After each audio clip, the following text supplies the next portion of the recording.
Ketika Allah Subhanahu wa Ta'ala menciptakan akal, maka kemudian Allah Subhanahu wa Ta'ala berfirman kepada akal, "Wahai akal, menghadaplah engkau."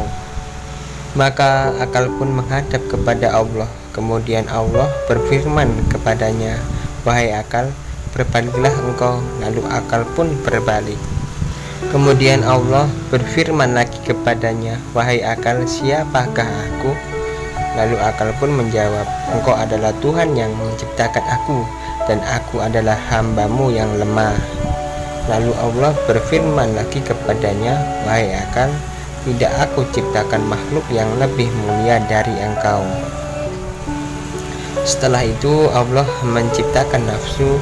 Lalu Allah pun berfirman kepada nafsu, "Wahai nafsu, menghadaplah engkau." Namun nafsu tidak menjawab sepatah kata pun dan justru mendiamkan diri. Kemudian Allah berfirman lagi, "Siapakah engkau dan siapakah aku?" Lalu nafsu berkata, "Aku adalah aku dan engkau adalah engkau." Setelah itu Allah menghukum nafsu selama 1000 tahun di neraka Jahim yang sangat panas. Dan dalam riwayat lain dikatakan bahwa Allah menghukum nafsu selama 100 tahun. Setelah Allah menghukum nafsu di neraka Jahim selama 1000 tahun, kemudian Allah mengeluarkan dan berfirman lagi kepadanya, "Wahai nafsu, siapakah engkau dan siapakah aku?" Lalu nafsu menjawab kembali, "Aku adalah aku dan engkau adalah engkau." Lalu Allah berfirman lagi, "Masih begitu jugakah engkau, wahai nafsu?" Lalu Allah memasukkan nafsu ke dalam neraka Ju, yaitu neraka yang penuh dengan rasa kelaparan. Nafsu dimasukkan ke neraka Ju selama 1000 tahun dan dilaparkan. Kemudian setelah itu Allah mengeluarkannya kembali dan berfirman, "Siapakah engkau dan siapakah aku?" Lalu nafsu berkata, "Aku adalah aku dan engkau adalah engkau." Setelah itu Allah menghukum nafsu selama 1000 tahun lagi di neraka yang sangat dingin. Kemudian Allah mengeluarkannya dan berfirman lagi, "Wahai nafsu, siapakah engkau dan siapakah aku?" Lalu nafsu menjawab, "Aku adalah aku dan engkau adalah engkau."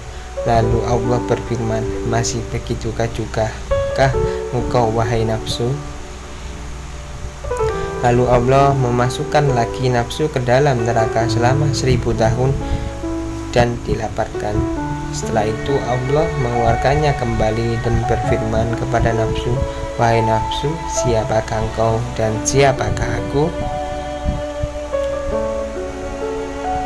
Lalu nafsu menjawab, "Aku adalah hamba-Mu dan engkau adalah Tuhanku."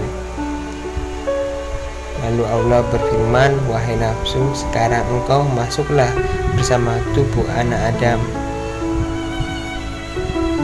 Dan sesungguhnya Allah Subhanahu wa Ta'ala menciptakan nafsu itu sebagai cobaan untuk menguji manusia yang sudah sanggup memikul amanah,